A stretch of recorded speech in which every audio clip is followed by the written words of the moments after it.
Hello, history enthusiasts. Before we dive into this incredible story of determination, ingenuity, and triumph, I'd love to connect with our amazing community. Please hit that like button if you're ready to explore this fascinating chapter of World War II. Subscribe to our channel for more compelling historical documentaries, and drop a comment telling us where in the world you're watching from today. Your support helps us bring these important stories to light.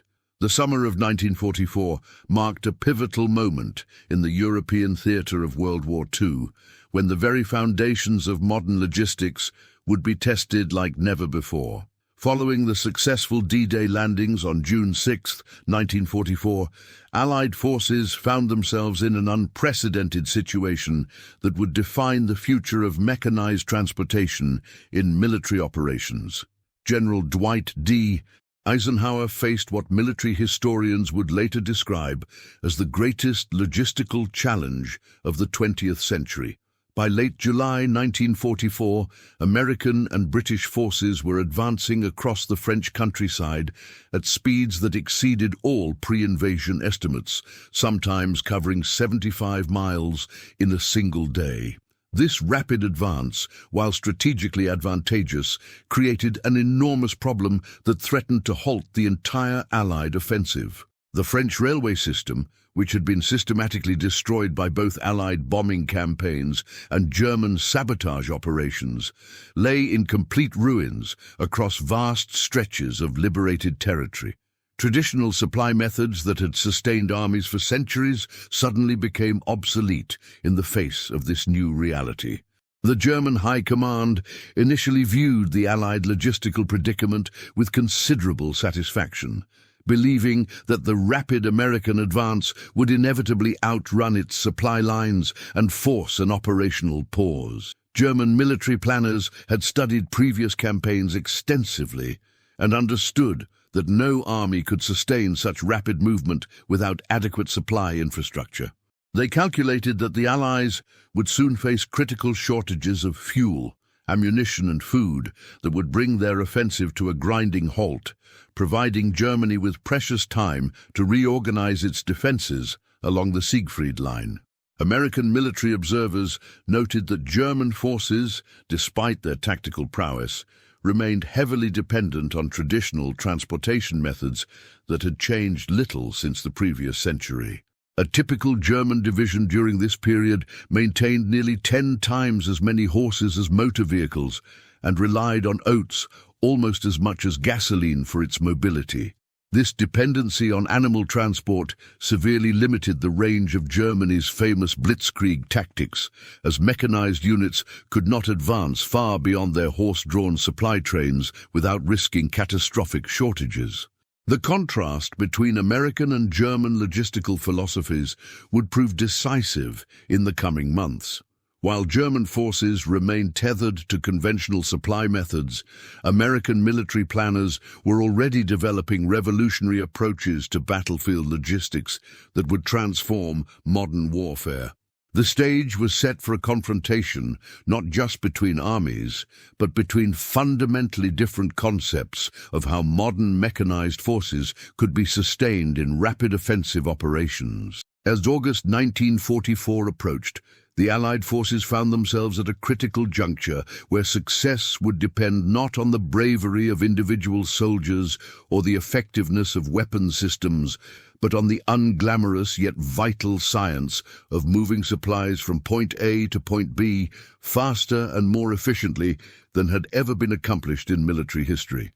The solution to the Allies' unprecedented logistical crisis emerged from a combination of American industrial innovation and military necessity that would forever change the nature of modern supply operations. In late July 1944, as Allied forces continued their rapid advance across France, American military planners worked frantically to develop a system capable of supporting the most mobile and mechanized army the world had ever seen. The concept that emerged took its name from American railroad terminology, where priority freight cars were marked with red dots to ensure immediate handling and expedited transport. The Red Ball Express would apply this principle of priority movement to military logistics on an unprecedented scale, creating a dedicated highway system exclusively for military supply operations. Military engineers designated specific routes as one-way express highways, marked with distinctive red balls and warning signs prohibiting civilian and non-essential military traffic. The backbone of this revolutionary system consisted of nearly 6,000 2.5-ton General Motors cargo trucks, each capable of carrying substantial loads across the French countryside. These vehicles represented the pinnacle of American automotive engineering, designed specifically for durability and reliability under the most challenging conditions. The trucks were built to American specifications that emphasized standardization, ensuring that spare parts and maintenance procedures remained consistent across the entire fleet. 23,000 American soldiers volunteered for or were assigned to the Red Ball Express operations, with 70% of these personnel being African American soldiers who had previously been relegated to support roles due to military segregation policies. These men would prove themselves as among the most dedicated and capable logistics specialists in American military history, working under conditions that demanded exceptional skill, endurance, and courage. The original routes stretched from the captured port of Cherbourg to supply depots near Chartres, providing a direct lifeline from Allied shipping lanes to General George S. Patton's Third Army and elements of the First Army. As operations expanded, the network extended eastward to Somoussoux and Soissons, eventually reaching deep into Belgium and approaching the German border. Each route was carefully surveyed and maintained by military engineers who understood that road conditions directly impacted the entire Allied offensive capability. Within days of becoming operational, the Red Ball Express reached its operational peak, delivering over 12,000 tons of supplies daily using nearly the entire fleet of 6,000 trucks. This achievement represented a logistical feat that surpassed anything previously accomplished in military history, moving more material faster and over greater distances than any supply system had ever managed. The success of these initial operations provided American forces with the confidence to maintain their rapid advance, while German forces struggled with increasingly severe supply shortages. The psychological impact of the Red Ball Express extended far beyond its immediate tactical benefits, demonstrating to both Allied and German forces that American industrial capacity could adapt quickly to meet unprecedented challenges. German military observers noted with growing concern that American supply operations appeared immune to the traditional limitations that had constrained armies throughout history, suggesting that fundamental changes in warfare were occurring before their eyes. The men who drove the Red Ball Express trucks operated under conditions that tested the limits of human endurance and mechanical reliability, establishing standards for military logistics that would influence transportation doctrine for decades to come. These drivers, predominantly African-American soldiers serving in segregated units, faced challenges that extended far beyond the normal hazards of military transportation. Operating schedules demanded continuous movement, with convoys running 24 hours daily to maintain the flow of supplies to rapidly advancing combat units. Drivers regularly worked shifts exceeding 24 hours, catching brief periods of rest wherever possible before returning to their vehicles for another grueling journey across the French countryside. The motto "tout de suite," borrowed from French and meaning immediately right now, became the unofficial slogan of the Red Ball Express, perfectly capturing the urgency that drove every aspect of the operation. Night driving presented particularly severe challenges, as truck headlights had to be covered with special cat-eye shields to prevent German aircraft from detecting the convoys. These blackout covers reduce visibility to mere yards, forcing drivers to navigate narrow French country roads and damaged bridges in near-complete darkness. Many drivers developed extraordinary skills in night navigation, learning to read terrain features and road conditions through subtle changes in engine sound and vehicle vibration. The routes themselves presented constant hazards beyond normal road conditions, with unexploded ordnance, damaged bridges, and debris from recent combat operations creating dangerous obstacles. Truck drivers frequently encountered landmines and sniper positions left behind by retreating German forces, while shrapnel and barbed wire regularly destroyed tires and damaged vehicles. Despite these hazards, the drivers maintained their schedules with remarkable consistency, understanding that any delay could impact combat operations hundreds of miles away. James Ruckard, a 19-year-old driver from Maple Heights, Ohio, later recalled the psychological strain of operating under these conditions, noting that there were dead bodies and dead horses on the highways after bombs dropped. The young soldier admitted to being scared, but emphasized his commitment to completing his mission, stating, "I did my job, hoping for the best." This sentiment was echoed by thousands of other drivers who understood that their service, while dangerous and demanding, played a crucial role in the Allied offensive. General George S. Patton, known for his demanding leadership style, recognized the exceptional contribution of the Red Ball Express drivers to his Third Army's success. Patton's directive that drivers should eat, sleep, and drive, but mostly drive, reflected the operational tempo required to maintain the rapid advance across France. The general later declared that the 212 truck is our most valuable weapon, acknowledging that logistics capabilities had become as important as traditional combat systems. The performance of Red Ball Express drivers earned recognition from combat units throughout the European theater, with armored division commanders crediting the drivers with enabling continuous operations. One tank commander noted that black drivers delivered gas under constant fire and admitted, "Damned if I'd want their job. They have what it takes." These testimonials from frontline combat units demonstrated that traditional distinctions between combat and support roles had become increasingly meaningless in modern mechanized warfare.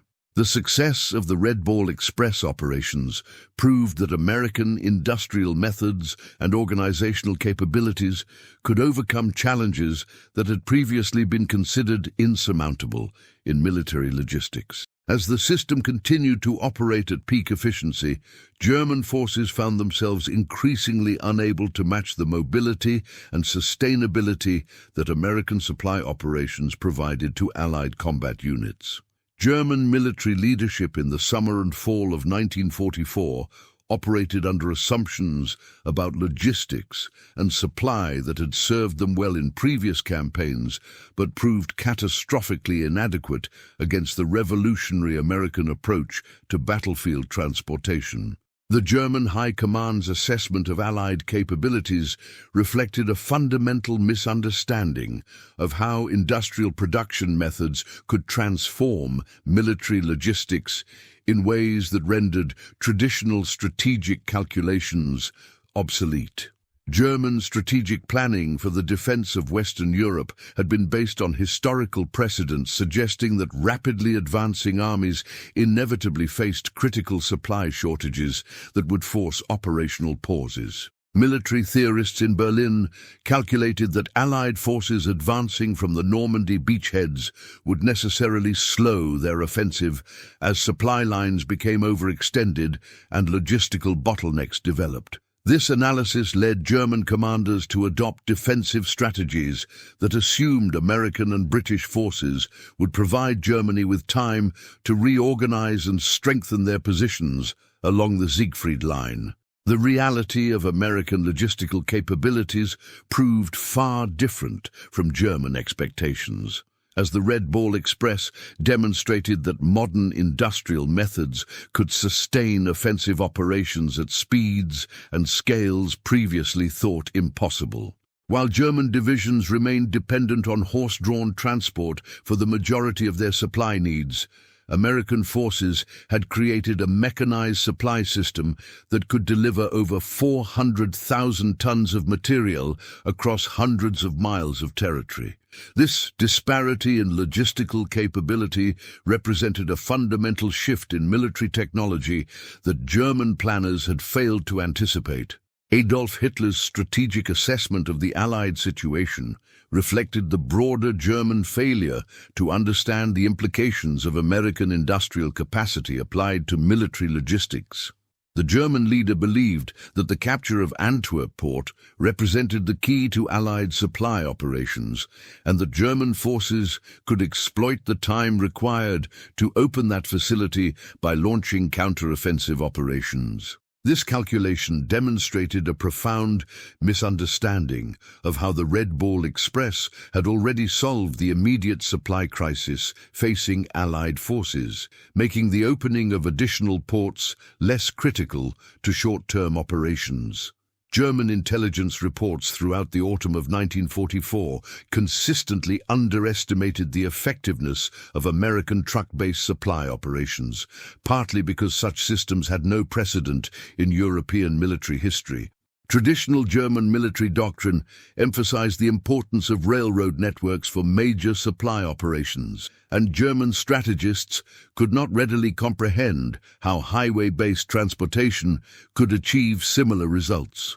This conceptual blind spot prevented German forces from developing effective countermeasures against American supply operations. The German army's own logistical difficulties during this period highlighted the contrast between traditional and modern supply methods. German forces attempting to move supplies and reinforcements to counter Allied advances found themselves severely hampered by their dependence on damaged rail networks and horse-drawn transport. While American trucks could navigate damaged roads and bypass destroyed bridges, German supply columns remained vulnerable to interdiction and delays that critically affected their operational capabilities. By September 1944, it had become apparent to perceptive German commanders that American logistical capabilities represented a qualitative change in warfare that rendered many traditional strategic assumptions obsolete. The continued success of Allied advances, despite extended supply lines, demonstrated that the Red Ball Express had fundamentally altered the relationship between distance and sustainability in military operations. German hopes for an Allied operational pause based on supply difficulties proved increasingly unrealistic as American truck convoys continued to deliver necessary supplies to advancing combat units. The failure of German strategic planning to account for American logistical innovation would have profound consequences for the defense of Western Europe, as German forces found themselves unable to exploit what they had assumed would be natural limitations on Allied offensive capabilities. The sustained success of the Red Ball Express through the autumn of 1944 represented more than a tactical victory in supply operations. It demonstrated fundamental changes in how modern armies could be organized, equipped, and sustained in extended campaigns. The system's ability to deliver over 400,000 tons of supplies across hundreds of miles of territory while maintaining operational security and schedule reliability established new standards for military logistics that would influence strategic thinking for generations. The psychological impact of the Red Ball Express on both Allied and German forces proved as significant as its material contributions to the war effort. Allied combat units gained confidence from knowing that their supply needs would be met regardless of how rapidly they advanced or how far they moved from conventional supply lines. This assurance enabled commanders to maintain aggressive operational tempos and pursue tactical opportunities that might otherwise have been considered too risky given traditional logistical constraints. German forces, conversely, found themselves increasingly demoralized by their inability to disrupt American supply operations or to match the mobility that effective logistics provided to Allied units. The failure of German assumptions about Allied supply limitations forced a fundamental reassessment of defensive strategies that had been based on historical precedents rather than contemporary realities. German commanders discovered that their traditional advantages in tactical skill and defensive positioning meant less when opposing forces possessed overwhelming logistical superiority. The success of the Red Ball Express validated American industrial approaches to military problems, demonstrating that mass production techniques and standardization could create military capabilities that exceeded those achieved through traditional craftsmanship and individual skill. The system's reliance on identical vehicles, standardized procedures, and interchangeable parts enabled maintenance and operations on scales that would have been impossible using conventional military supply methods. This approach would become the foundation for American military logistics throughout the remainder of the 20th century. Colonel John D. Eisenhower, son of the Supreme Allied Commander, later assessed that without the Red Ball truck drivers, the advance across France could not have been made. This evaluation reflected the recognition among senior military leaders that logistics capabilities had become as crucial to military success as traditional combat systems. The Red Ball Express had proven that in modern mechanized warfare, the ability to move supplies efficiently could determine the outcome of entire campaigns. The contribution of African American soldiers to the success of the Red Ball Express represented a significant moment in American military and social history, demonstrating capabilities and dedication that challenged prevailing assumptions about racial limitations in military service. These soldiers had transformed what many considered a secondary support role into a critical combat function that directly influenced the outcome of major military operations. Their service provided compelling evidence for arguments about integration and equal treatment that would gain momentum in the post-war period. By November 1944, when the Red Ball Express officially concluded its primary operations, the system had fundamentally altered German strategic calculations and Allied operational capabilities. The opening of Antwerp port and the restoration of railroad connections reduced the immediate need for highway-based supply operations, but the lessons learned from the Red Ball Express continued to influence military logistics planning. The system had demonstrated that American industrial capacity, properly organized and applied, could overcome obstacles that had previously been considered insurmountable in military operations. The legacy of the Red Ball Express extended far beyond its immediate tactical contributions, establishing principles of military logistics that would prove decisive in subsequent conflicts and shaping American strategic thinking about the relationship between industrial capacity and military power. The success of these truck drivers in maintaining Allied advances across France had proven that logistics, far from being a secondary consideration in military planning, represented the foundation upon which all other military capabilities ultimately depended. The Red Ball Express officially ceased operations on November 16, 1944, having successfully bridged the critical gap between the D-Day landings and the establishment of permanent supply infrastructure in liberated Europe. In its 82 days of operation, this remarkable system had moved over 400,000 tons of supplies across hundreds of miles of French countryside, enabling Allied forces to maintain their rapid advance toward Germany when conventional logistics would have forced a halt. The 23,000 drivers and support personnel of the Red Ball Express returned to their regular units with the knowledge that they had participated in one of the most significant logistical achievements in military history. Many of these soldiers, particularly the African American personnel who comprised 70% of the operation, carried with them experiences that would influence their post-war lives and contribute to the growing movement for civil rights and equality. The strategic impact of the Red Ball Express extended far beyond its immediate operational contributions, fundamentally altering German defensive plans and accelerating the collapse of Nazi resistance in Western Europe. By proving that American forces could sustain rapid advances over extended distances, The system eliminated German hopes for a natural operational pause that would have provided time for reorganization and reinforcement. The failure of German assumptions about Allied logistical limitations contributed directly to the rapid Allied advance to the German border and the subsequent collapse of organized resistance in Western Europe.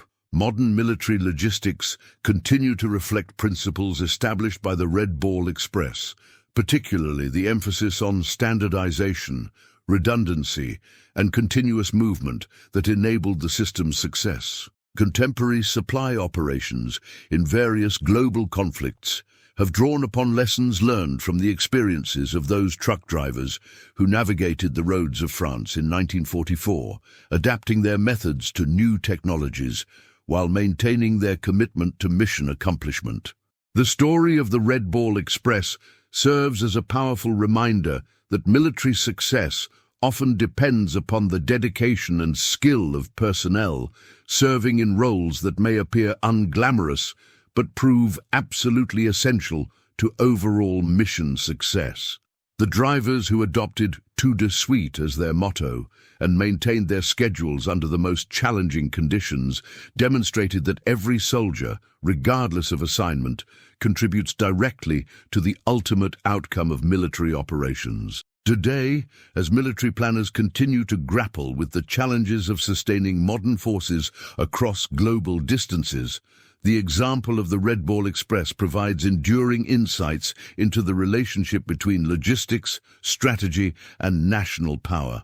The success of those American trucks on the roads of France in 1944 proved that innovation, determination, and industrial capacity, properly coordinated and applied, could overcome obstacles that had previously seemed insurmountable in military affairs. The legacy of the Red Ball Express reminds us that victory in modern warfare depends not only upon the courage of combat soldiers, but equally upon the dedication of those who ensure that necessary supplies reach the right place at the right time, enabling freedom to triumph over tyranny through the unglamorous but essential work of logistics professionals who keep the wheels of liberty turning.